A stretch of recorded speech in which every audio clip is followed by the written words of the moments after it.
Good morning from freezing New York City. It's so cold out here. What's the temperature? 9 degrees. 9 degrees. It is very, very cold. I'm going to have some coffee at Dunkin' Donuts because I need coffee. Benny Krause, the principal of SAR and the man responsible for the trip. Holy cow, I cannot feel my nose. And I am then speaking at SAR High School today and heading to the Spinners for the weekend, trying to find a path through the snow. Always try to give. Don't ever take it. I just wanna be. It's what you make it. Always try to give. Don't ever take it. Do you want to know what happiness is? I'm going to tell you. 7-degree weather outside and this. Heaven. I needed a coffee this morning more than can be described. And that's after a Red Bull. Anyway, I have an hour of downtime, then heading to SAR to speak to the seniors in high school, SAR High School. And after that, grabbing lunch with a friend and getting ready for the weekend. So finishing up packing and heading to the Spinners. Pretty excited about that. All in all, so far, relatively speaking, the week has been going pretty smoothly. A couple of more days in New York and then to Florida. Excited about the weekend, nervous about the cold. All right, headed to SAR High School now for the talk. I cannot describe to you this cold. It stabs your face. It's wild. So I made it to SAR High School, and as I told you, I went to elementary school. There was no high school back in my day, and this is where I'll be speaking. This is a ginormous auditorium, as you see. You mind if I interview you for 2 seconds and just tell me about the place a little bit? You mind? What's your name? Alicia Germano. Alicia Germano. What do you do here? I am a grade level coordinator for the senior class, and I teach 10th grade chemistry and 11th grade physics. Wow, so you're a smart one. I guess. Okay, where are you from originally? Ohio. Wow. Yeah. Ohio, that's awesome. How many years have you been at SAR? This is my 10th year at SAR. 10? Yeah. Holy smokes. Yeah. The real deal. I love it. All right, so it's a cold one, and because of the snow, school started late, and Friday short day, so we're probably not expecting every senior, but I'm looking forward to kind of speaking to them and letting them know about Israeli tech, and yeah, thanks for having me. Yeah. Appreciate it. Happy to have you. All right, we're gonna get all IT set up here, putting this thing away. This morning, we are privileged to hear from a former SAR Academy graduate who now does a lot of work in Israel with different tech companies. Blogging, writing about them, helping out entrepreneurs. He does a lot of cool stuff. And I'm just going to let him go ahead and explain it to you. This is Mr. Hillel Fuld.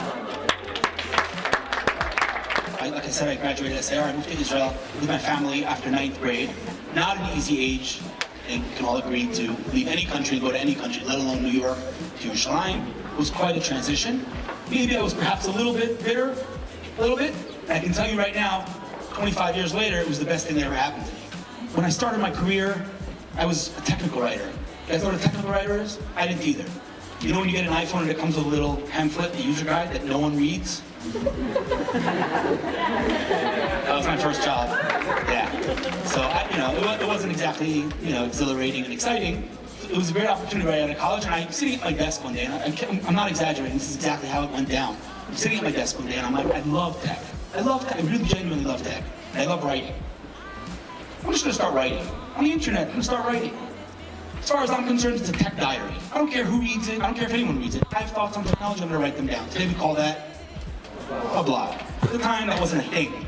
So I'm getting to work every day making my coffee and writing about technology. And I didn't study technology. I'm not an engineer, but like I said, I love technology. What ended up happening really quickly was very interesting. Startups started to reach out to me and say, Hillel, I read your article about trends in technology. I read your article about how to pitch an investor. Would you mind meeting with me for lunch? I'd love to pick your brain. I'm like, all right, why does he want to meet with me? Sure. So I'd sit with him.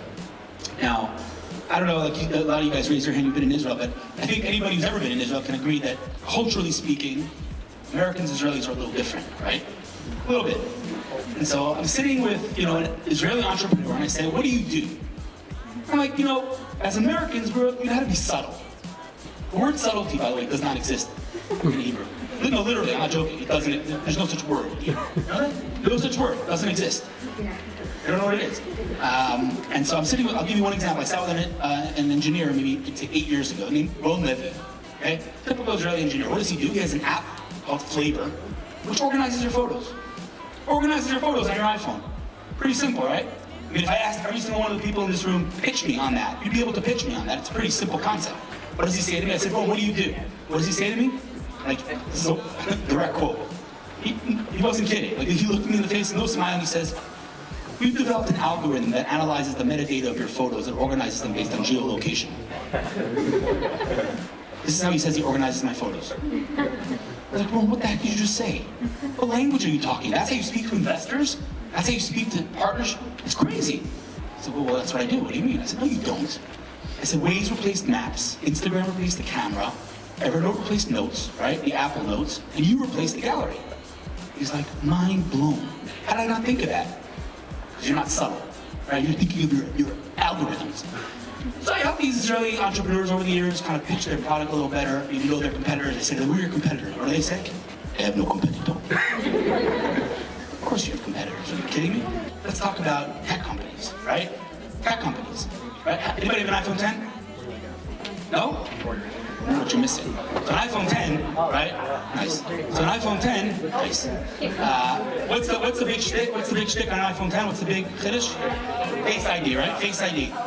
Who did that? Who built that? You know who built that? A company called PrimeSense. An Israeli company that Apple acquired. I went to Apple headquarters in Herzliya. They literally built, it says built in Cupertino. It was built in Cupertino, the hardware, right? The device. But the technology, all in Israel. Microsoft Ventures, where they spend money and invest in startups. Now it's global, all over the world. Started in Herzliya. Unbelievable. Google. When you Google something, and it says, did you mean, right? Familiar? It's built in Israel. Core elements of Android, built in Tel Aviv. It's wild. Why is Israel, in your opinions, how has Israel become a technological superpower? What contributed to this situation? Any ideas? Please, not all together. Yeah. They need to be. Can't hear you. They need to be. In order to survive, they need to be. So we've always kind of been in survival mode, right? So maybe we're taking that energy and kind of now we don't have to worry about necessarily about pogroms and Spanish Inquisition. The Holocaust, we take that energy and we focus on innovation maybe. When I meet with entrepreneurs on a daily basis, the first thing they say to me is, I flown 8200. You guys know what 8200 is? It's a technological unit in the Army. These guys learn deep tech in the Army, and they take that knowledge and that expertise, they build innovative startups that are changing the world. This Startup Nation book is what Israel kind of like is known as Startup Nation book startups. The reality is, in my humble opinion, we're actually transitioning away from Startup Nation. You heard it here first, folks. We're actually not Startup Nation anymore. Because what's a startup? You build an idea, you sell it to Google, to Facebook. When I meet with entrepreneurs and with investors today, right, they're actually not looking to build startups. What are they looking to build? The next Google, the next Facebook, big, sustainable, billion-dollar companies. And it's happening right now. So we're no longer Startup Nation. I don't know you call it Scale-Up Nation, whatever it is. We're building scalable, big, sustainable businesses. The guy in Beit Shemesh, Israel, can sit with the founder of Apple because of me taking my 10 fingers and writing on a keyboard and blogging. Whatever it is you're into, whatever you're passionate about, and this is the most important thing. Remember one thing from this talk. Whatever it is you're passionate about, guys, really, whatever. The craziest, wildest, whatever it is. You go all in on the strategy, you go all in and you give. Give. Remember, blogging wasn't making any money, it's just giving. Giving value, right? Give. You have something up here, share it. I always talk, I'm sure you've heard this analogy, I always talk about a candle. People, if you make an introduction, you connect people in business. Take a candle gives its fire, it loses nothing. It only, right, lives on its fire. That's how business is. Don't ever, let anyone tell you that in business it's all about selling and taking. It's all about giving. The more you give, the more you get, period. So whatever it is you're into, whatever you're passionate about, go all in on it. Give value to others, facilitate success for others, and that's how you succeed. Thank you guys so much.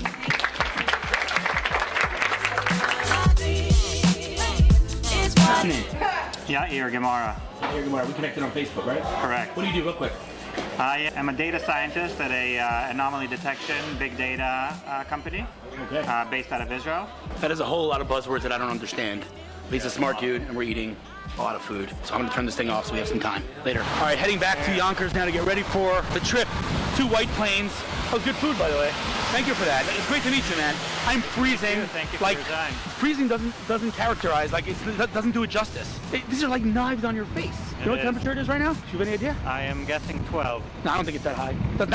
It is so cold! That wind is like, holy smokes. But it's crisp and beautiful, I have to say. I prefer this over the heat any day of the week.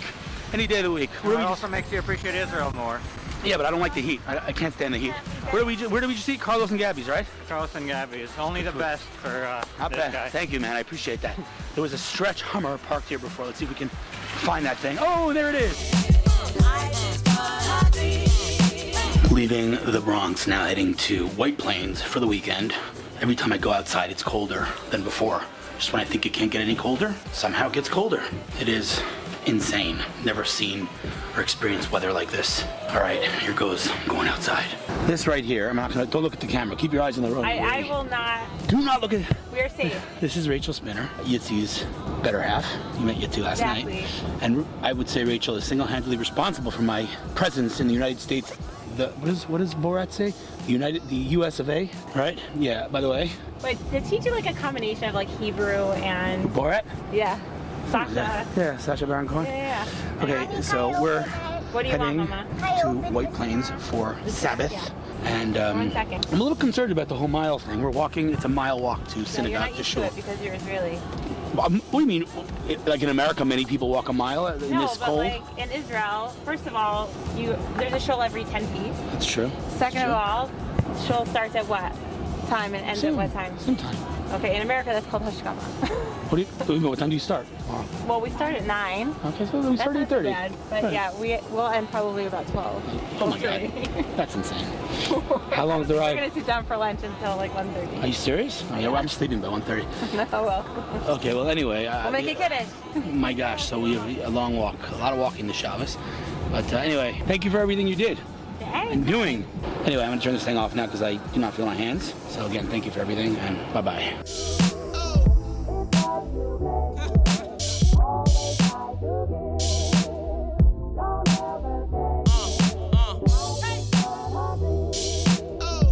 Before my camera freezes over, I'm gonna call it a week. So far, it's been awesome here. I'm at the spinner's house. They taking good care of me. It is freezing. And I gotta say my tripod is actually freezing off my hand right now. So it was a good one. See you next week. I do get